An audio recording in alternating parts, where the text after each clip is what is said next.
Hey everyone, welcome back to the channel. Behind me, I got a Subaru Forester. It's a 2011 and it has a 2.5 liter non-turbo engine in it. Today we're going to be replacing the spark plugs. Now before we go ahead and begin, if you haven't subscribed to the channel, hit the subscribe button down below and smash that like button because it helps the channel out. And with that said, let's go ahead and get started on today's video.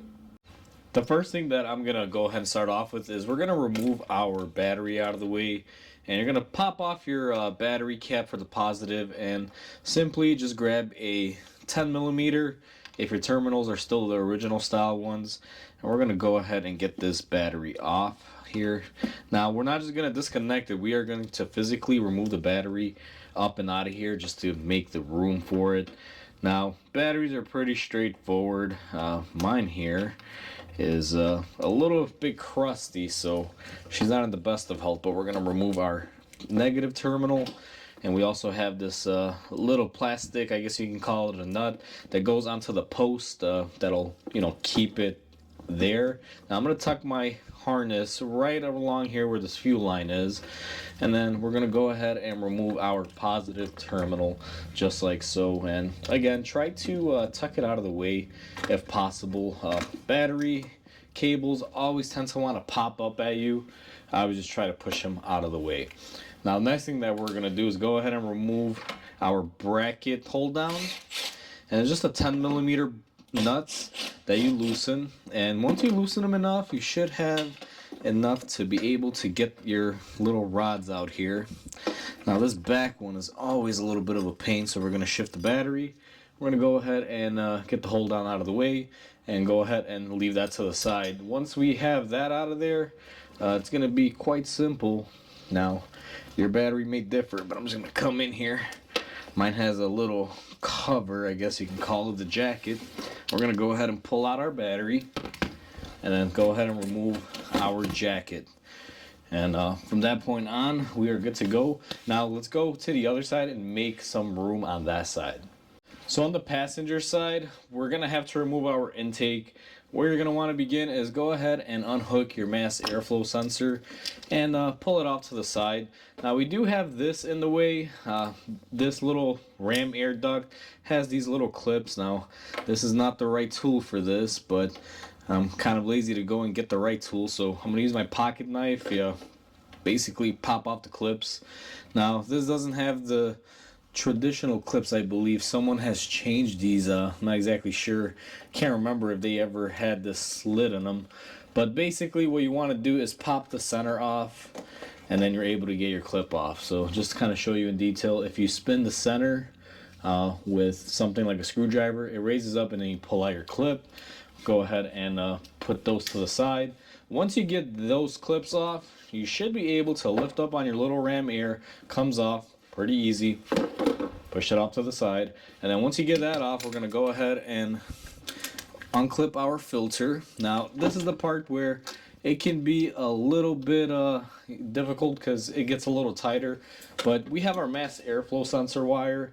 It is clipped into our air box, which we're going to have to remove. So I'm going to come in here and just pry out our little retaining clip just like that. They usually make a violent noise like that.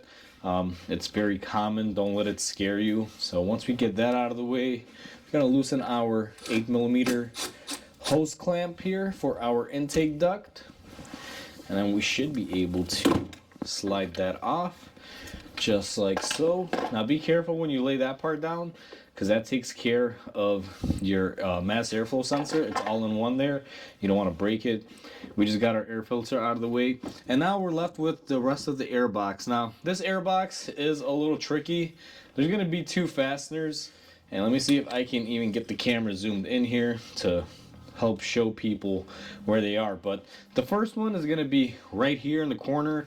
The only way you're going to get to it is with a ratcheting wrench like this one, and what you're going to want to do is put it on there and then crack loose your nut. And after you crack it loose, it should open up fairly easy, if I recall. But this is going to be the hardest part of this airbox removal. Now it's still a pain to get in here. I don't know why Subaru did it this way, but either way, once you break that nut loose, you should be able to just get in here and remove it. Now it's going to take me a second, but we got it off. And basically just a little nut, and I'll show you a little bit better once we remove our air box. Now there's one more 10mm bolt remaining, and it's going to be right here to the side. It's kind of deep in the engine. We're going to go ahead and loosen that up, and so I don't drop it, I'm going to go ahead and just pull it out just like so. And now that you have those out of the way, if you pull your air box back and up, you should be able to get it out. Now it will come up with this little, I guess you can say, noise cancellator or whatever you want to call this. I don't know why they did this, but basically it comes up like this. It's stupid design, and just to show everyone, that's that little part that bolts here towards the front of the fender that goes on the car. And I'll show you the little bracket that it goes on so everyone's clear. But I was basically unbolting it from this right here. The nut is on this side, and then the air box will be on the other side. So now that we have that off and we have our battery off, we basically have enough room to gain access to our spark plugs. So it's been a while since I did one of these, and one more thing, if you want to make your life easier on these, that I recommend you do, and I'm going to do it just because it'll make the video a lot better. I can actually show you. I'm going to remove my power steering reservoir.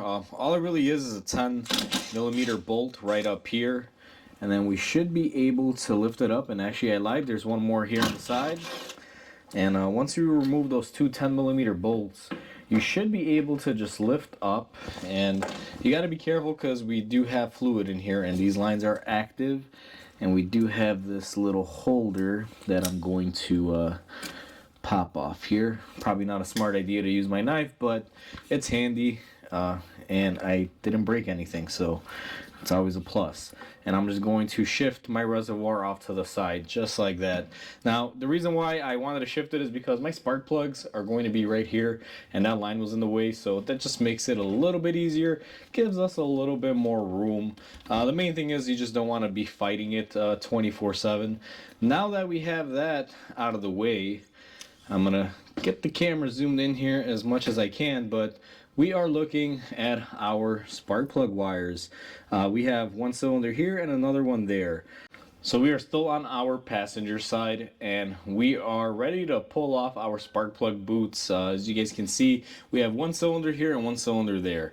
Now the way I like doing these is one by one, meaning I will come in here and just pull up on the boot, let this boot hang off to the side, do this spark plug, and then normally just find out where the wire goes, trace it back, and do it that way. That's always my way of preferring to do it, because if you just remove everything and you're trying to figure out where everything goes, it just makes life a little bit more hectic. So now that we got that first spark plug boot off, what we're going to do is take our spark plug socket, and I believe this is the correct size, and I'm going to go ahead and put it in there. Now for removal, I use my electric ratchet here, just like that. Now this socket used to be magnetic and it broke on me, so I use it for impacting them off. And then I come in here with my other socket that still has a magnetic tip, and we're able to get our spark plugs off. Now these, I believe, are original, even though this car is older. You know, I believe it's never had spark plugs done, but it is considerably low on the mileage scale. This thing does not have too many miles. So what I'm going to do now is take my brand new spark plug, just like so, and I'm going to put it into my socket and go ahead and gently put it back into my cylinder area. And we're going to go ahead and put it in there and manually tighten it. Now here's the thing, I use a electric ratchet to remove it, but when it comes to putting it back on, you do not want to do that. A lot of people will go in there and torque them. If you prefer to do that, go ahead and do that. Tighten it however you like to tighten them. I do like torquing mine down, so what I'm going to do now is I have to look up the specs. I'm going to go ahead and get it torqued in there, and I'll be right back with you guys. Now that we got our spark plug in there and tightened and torqued, I'm going to have to zoom everyone out here a little bit, because I'm going to show you my method of how I do this. Now right here, you guys will see I got my new spark plug wires laid out. And as far as Subaru goes, the way that it traditionally is, you're gonna have your short wires on the passenger side, which is the side that we're working on, and your longer wires would typically be towards the driver's side. And that's mainly due in part to the coil pack being positioned more towards the passenger side, sorry. So what you're gonna wind up doing is we got our spark plug wire tucked to the side that we went ahead and removed earlier. And I do these one by one. Once again, you'll notice I haven't touched the other one on this side because we're gonna do them individually. So I'm gonna pull up on my little wire holder and we're gonna go ahead and start peeling back the wire for this particular cylinder. Now I believe this is cylinder number 1, so I'm going to follow it up to my coil pack. Now the coil pack, for those of you that are not aware, is going to be right here behind the intake. So our wire number 1 is going to be right here. So it's actually pretty straightforward. Now I will be honest, it's really hard to mix up the wiring on a Subaru, but it can happen. So what I'm gonna do here, and sometimes this part, if they've never been out, will fight you a little bit. Just wanna jiggle it back and forth. Go ahead and remove your wire. Now, if memory serves me right, because it's been a while since I did one of these, I believe these are all the same length.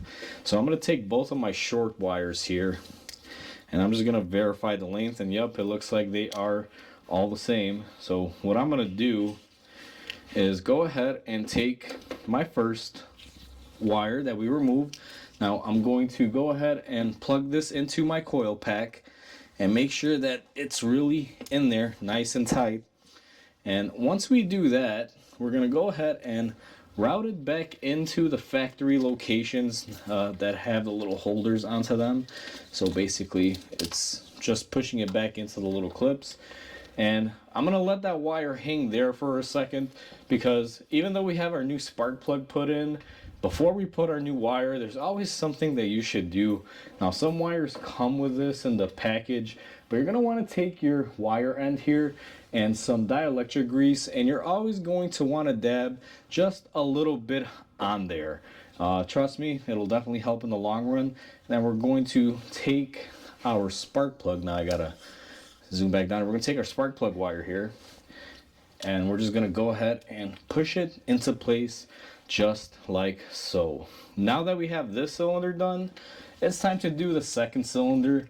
Now it's going to be pretty repetitive when it comes to the video. Now this cylinder here, same exact thing.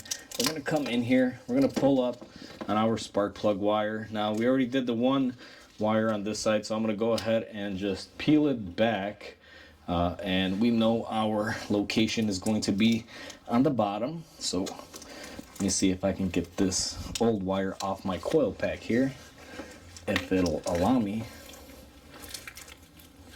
Now these coils sometimes suck. I mean, you're not going to be able to get in there sometimes. So what I'm going to do is grab my little pliers here and see if I can just wiggle it off. It's a lot easier sometimes.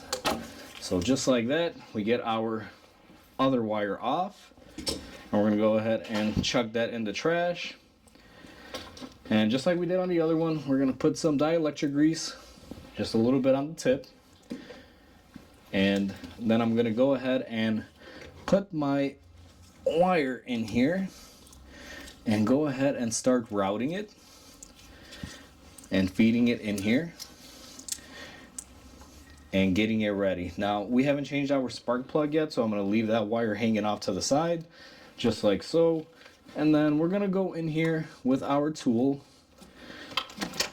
The second one is a little bit tougher. You will need a little bit of a angular setup. So let me get my swivel joint here, make my life a little bit easier. And then we're going to go ahead and just get in there and remove our spark plug. Now mine is broken when it comes to the magnetic on that tool, so we're going to use our other magnetic tool here. And the way that I use these tools is I have two of the same ones. This is a magnetic socket from Gear Wrench, but I broke the magnet on one of them. Now this one is the one with the good magnet. As you can see, it'll hold a spark plug. So what I do is when it comes to removal, I use the other tool that's broken because the magnet won't break, and then I use this one just with hand tools only. To be quite fair, I broke the other magnet on it because I did use it with an impact, and that's how it broke. So I'm a little cautious when it comes to that now. So we're gonna take our new spark plug on our magnetic socket. And you don't need a magnetic socket, even the old school rubber ones work. It's just magnetic is so much easier. So I'm gonna go ahead and get this tightened up, and I'll be right back with you guys. So I got my spark plug tightened and torqued, and I'm gonna take my wire that we previously routed here, and I'm just going to make sure that she is in place. Now the second cylinder here is a little difficult, but you're able to do it. It's not horrible. And then we're just going to go ahead and clip our wire in just like that. So now that we have those in place, we are pretty much done on this side. Our wires are basically routed the correct way. They're plugged in correctly on the coil pack. We did our spark plugs and our wires on this side. Now it's time to move on to the driver's side. So before we go to the left side, like I said on the last clip, I actually do want to point out something very important. You will notice on these Subaru wires, they're going to come with this little wire protection, and these are meant to be on there. You're not supposed to just put them in there and not pay attention to these. If you guys notice on this one where the coil pack is, notice that I left them right here on top, and that's because the intake is right here. You can produce a little bit of heat. That's where these should go. And then towards the cylinder head here, you can see they're right by the valve cover. That's because that's where most of the heat is. So when you are installing these wires on either side, you'll notice that they have two of them, and typically this is how they get installed. One closer to the coil end, one closer to the spark plug end. I just want to point that out. I completely forgot to mention it in the last clip when I was doing it, so just thought I would, give you guys a little heads up. So now we are on the driver's side, and where I like to begin is if you follow your spark plug wires, you'll notice that towards the cylinder head there's a little clip one. I'm going to go ahead and unclip that and get it out of the way. It's just a little finger that holds the wires into place closer towards the head. Now once we have that off, it's going to be pretty much the same process. Now what I like to do on these is I'll come in here, and just like the other side, these can be a little pain. We're going to go ahead and take off our first wire. Now on this side, I'm going to go ahead and just route this wire out here, get it out of the way just like so. And I'm going to come to my coil pack, and I'm just going to go ahead and peel it back while I'm here. I typically do this when I first start, but I broke it down for everyone on the other side just so everyone can get a clear idea on it. But typically as soon as I remove the wire, I'll come in here and I'll remove it from the coil pack. Now this wire getting out of the coil pack is a little difficult, so you're going to need some long reach pliers. And then on this side, I also believe the wires are the same length, but it never hurts to double check here. So that one is the same length. There's always usually one wire that's a little bit longer, and sometimes that one goes towards the back. And I believe this one is the case. So we have our wire. I'm going to go ahead and plug it in. Now I already know the way these go, so I'm just gonna go ahead and take off my other wire for my other cylinder as well while I'm back here, because on this one it's a little bit difficult because it's closer to the intake. So I figure I'll just do this and get it out of the way. So we got our other wire out of the way, and what I'm gonna do is go ahead and feed my wire in there for this cylinder. And I don't know if the camera's picking most of this up, but this is just kind of how I would normally do it here. And like I say, this side for the coil pack is a little tighter, so it definitely sucks when it comes time to doing it. So once I get that one in there, we're also going to get our second one in here. All right, that was fighting me a little bit, but I got him on. So what I'm gonna do is go ahead and start routing my wire here. So I'm gonna leave this one to the side, and we're gonna go ahead and pull up on this one here. This is our old one. I'm just gonna get it out of there and make sure we route in our new wires just like so. Now I already know how they go, so again, I'm just doing it just to get it out of the way. I'm going to go ahead and take my dielectric grease, feed some into my wires while we're at it, just like so, just like that. And then what I'm going to do is come in here and we're going to remove our other spark plug wire from our cylinder head, just like that. And I'm going to go ahead and get my wire out of there. Now I'm going to do this in real time. This is how I would typically do it, and it's not so bad. We're going to go ahead and take our tool here, get in, and make sure we are in the right position. We're going to zip off our rearmost cylinder. Now we're going to go to our frontmost cylinder. And they're not bad. Once you've done these before, or you get into the rhythm, you know, they're not terrible. Then I'm going to come in here with my tool, go ahead and grab my first spark plug. Second one on this, the one that's always farther to the rear, it's a little bit more challenging, but not too bad. Take our old plugs out and go ahead and take my new spark plugs. And this is real time. I'm not really going fast forward or anything on this. This is how fast these are to do. I mean, if you got the right tools and right extensions and things like that, usually pretty simple. So I'm going to go ahead and route that one in there, and now I'm going to put my first cylinder in here, just like that. And make sure you always hand thread. Again, keynote, hand threading is the way to do it. If you do it any other way, you're going to strip the cylinder head, and then you're going to have more problems than you originally wanted. So now that I got that done in there, what I'm going to do is go ahead and take my torque wrench. I'm going to tighten everything and torque it. Alright, our spark plugs are tightened up and torqued, and we're going to go ahead and route our rear wire to it. Now, I will say it's easier to route the other end underneath here, but you know, you can do it however you'd like, however you prefer. We're going to go ahead and push that in, and then we're going to route our forward cylinder as well, just like so. We're going to go ahead and push our boot in just like so. And just like that, we are done. Now I'm going to clip my wiring harness here and make sure our clip is in place.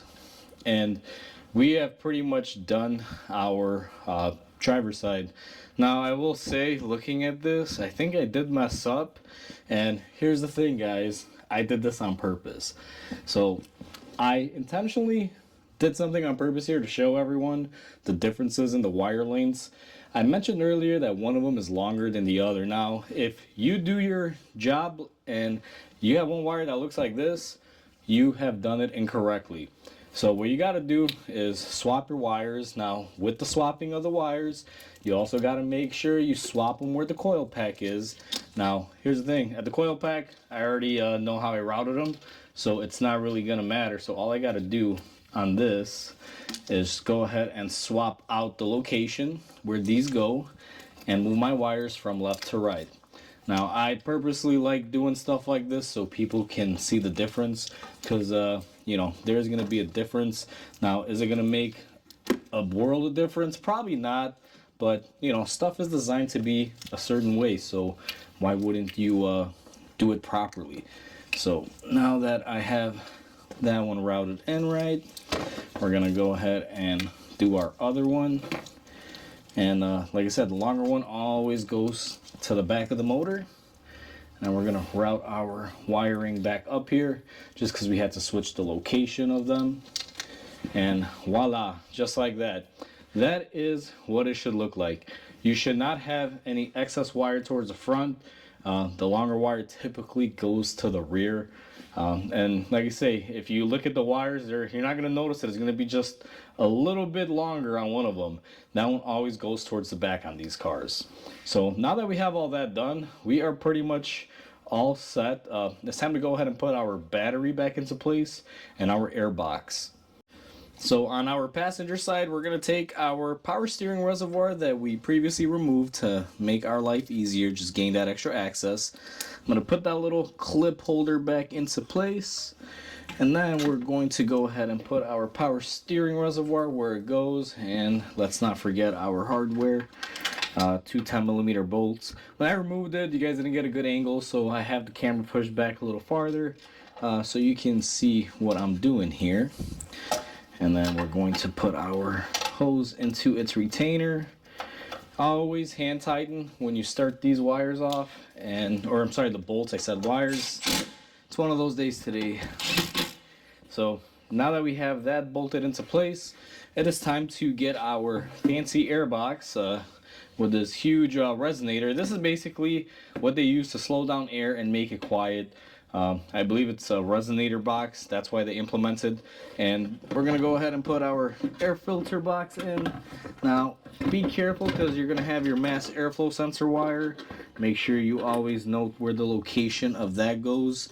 I'm going to tuck mine to the side here. And we're going to go ahead and take our 10mm bolt, and we're going to put that down on the frame just like so, hand threaded.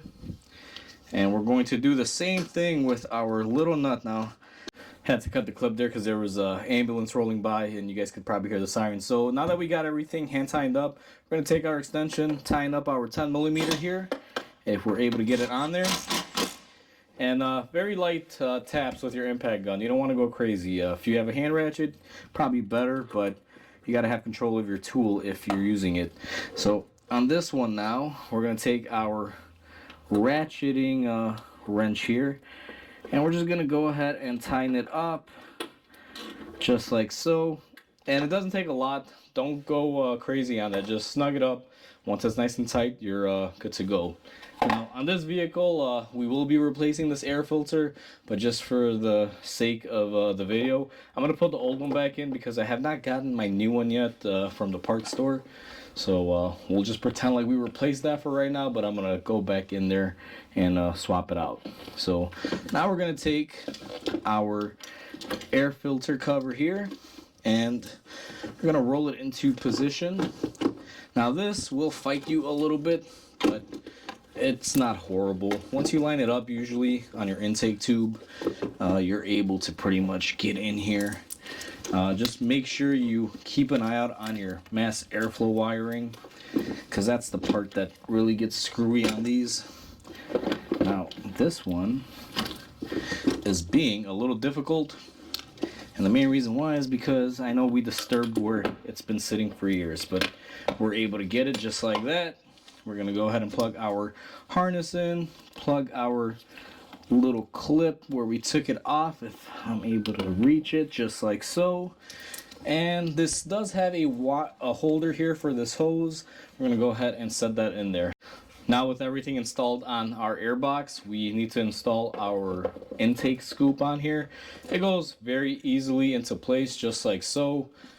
Slide it into your airbox, and then you're just going to take your clips and go ahead and reclip it exactly where it needs to go. Now, sometimes your clips may be broken. Ours weren't bad. I believe someone's replaced them before, but we are done on our passenger side. Now it's time to focus in on our driver's side and reinstall our battery. So it is time to install our battery. Now, this car had this little sleeve for the battery. I'm not going to be the one to get rid of it, although a lot of you may say just chuck it in the trash. They came with it, even though it makes it a little bit annoying to put the battery back in with it. Guess what, guys? I'm going to put it back in. I'm not the type of mechanic that will omit things just because they feel the car doesn't need it. So then we're going to take our battery, and very carefully here, and these do suck. This location of the battery is probably it's easy to get to, but it's really crappy to say the least. So now that we have our battery in, before we hook up our battery leads or anything, you're going to want to make sure your battery gets tied down first.